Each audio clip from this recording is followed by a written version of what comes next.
Shalom bagi kita semua. Bagaimana kabar?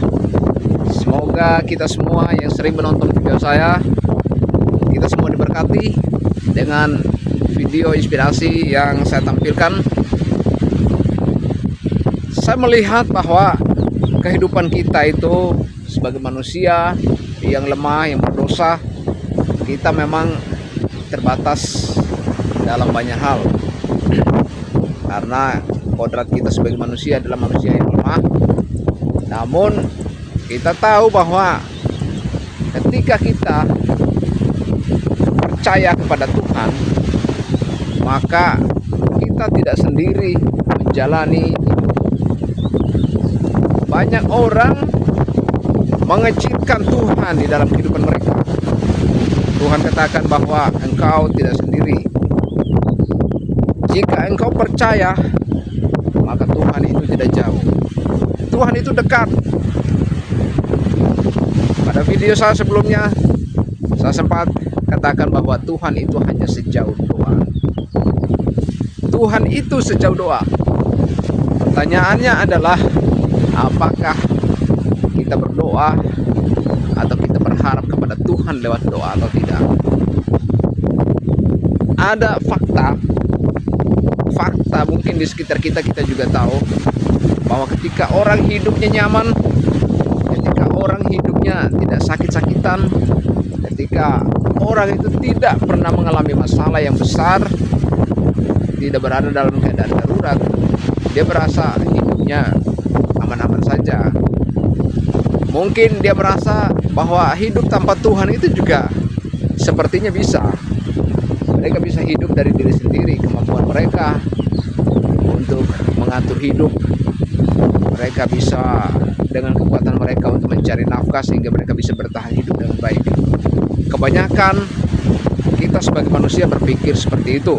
Ketika kita dalam keadaan kuat, ketika kita dalam keadaan sehat, mungkin kita merasa bahwa Tuhan itu nomor 100. Tuhan itu nomor sekian. Yang pertama adalah kita, aku. Faktanya adalah ketika beberapa orang atau orang-orang di sekitar kita ketika berada dalam masalah, berada dalam kondisi darurat, berada dalam situasi yang tidak bisa ditangani, tidak bisa lagi untuk diharapkan untuk bertahan, jalan satu-satunya adalah mereka datang kepada Tuhan. Mereka berdoa kepada Tuhan. Doa yang seperti apa yang Tuhan inginkan dari kita sebagai manusia? Kita tahu bahwa Tuhan itu maha tahu. Tuhan tahu segala sesuatu. Ketika kita hadir, kita datang ke hadapan Tuhan di saat kita mengalami masalah, persoalan. Namun ketika kita kuat, kita sehat, kita menjauh dari Tuhan, maka Tuhan bisa mengukur hati kita. Tuhan mengukur kehidupan kita. Bahwa kita mengandalkan Tuhan itu sebatas kita ingin mendapatkan jalan keluar. Kehidupan orang Kristen, orang percaya harus jauh dari cara hidup yang seperti ini. Karena Tuhan itu maha tahu dan Tuhan tahu hati kita. Jangan pernah mengandalkan Tuhan, berharap kepada Tuhan, berdoa kepada Tuhan itu di saat kita berada di dalam situasi yang genting atau darurat. Karena Tuhan bukan tim penolong. Tuhan itu bukan cadangan. Jangan kita tempatkan Tuhan sebagai pembantu. Ketika kita sehat-sehat, kita diam, kita tidak pernah berpikir bahwa Tuhan yang paling utama dalam kehidupan kita di dalam situasi apapun.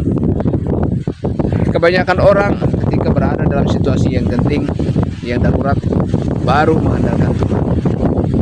Kehidupan yang seperti ini sepertinya biasanya jauh dari jalan keluar atau solusi yang tepat. Kenapa? Tuhan akan membuat dia keliling di dalam situasi yang sulit, dalam situasi yang genting. Jalan keluar itu akan semakin jauh ketika dia memanfaatkan Tuhan hanya untuk mendapatkan pertolongan sesaat. Ketika dia keluar, ketika dia melewati banyak masalah, tantangan, dia menghilang lagi. Dia tidak lagi bersandar, berharap, berdoa kepada Tuhan. Dia menghilang, dia menjauh. Nanti ketika dia berada dalam situasi yang sulit lagi, dia datang lagi kepada Tuhan untuk berdoa. Situasi seperti ini jangan pernah coba-coba kita lakukan, karena Tuhan itu maha tahu dan Tuhan tahu hati dan hidup kita. Berharap bersandar kepada Tuhan, berdoa kepada Tuhan itu setiap saat. Ketika kita mengalami masalah, ketika kita sehat, ketika kita dalam situasi apapun, Tuhan harus nomor satu. Harus nomor satu. Ketika kita tempatkan Tuhan nomor 2 dan nomor kesekian, maka ini adalah bukti bahwa kita tidak pernah merasakan Tuhan terlibat dalam kehidupan kita sebagai orang percaya di saat kita mengalami hal-hal yang sulit. Ketika orang yang selalu mengandalkan Tuhan dan menempatkan Tuhan sebagai nomor satu, seluruh situasi hidupnya itu dia merasa dia bertahan, dia kuat karena Tuhan, sehingga dia tidak pernah ragu-ragu untuk percaya kepada Tuhan. Semoga kita jangan pernah ragu-ragu dan jangan menempatkan Tuhan sebagai posisi cadangan atau sebagai pembantu kita, karena Tuhan harus nomor satu. God bless you.